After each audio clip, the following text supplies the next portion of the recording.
Hidden charges और fees, ये नाना प्रकार के चार्जेस जो आज मैं सदन में लाया हूं, ये माननीय वित्त मंत्री जी तक पहुंचे ताकि देश के आम आदमी की जो जेब बैंकिंग सिस्टम काट रहा है, ये उसे पता लगे, ग्राहक को भी और माननीय वित्त मंत्री जी को भी।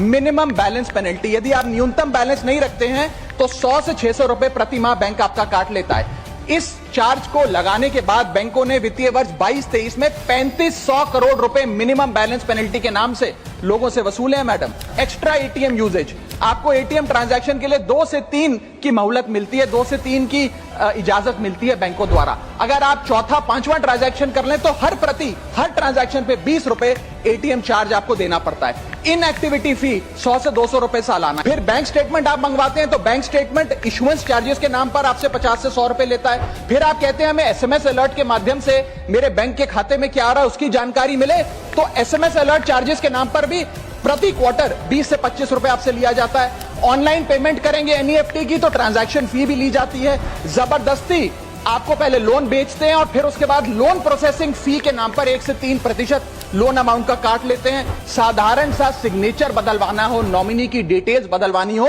उस चेंज पर भी 200 रुपए प्रति ट्रांजैक्शन के नाम पे बैंक आपसे पैसा वसूलता है। और डिमांड ड्राफ्ट पे ऑर्डर बनाने जाएं तो 100 से 200 रुपए प्रति डिमांड ड्राफ्ट आपसे पैसा वसूलता ही वसूलता है। यानी कि कस्टमर्स की जेब काटी जा रही है और कस्टमर्स को पता भी नहीं लगता कि कितना पैसा बैंक इन नाना प्रकार के चार्जेस के चलते आम आदमी से वसूल रहा है।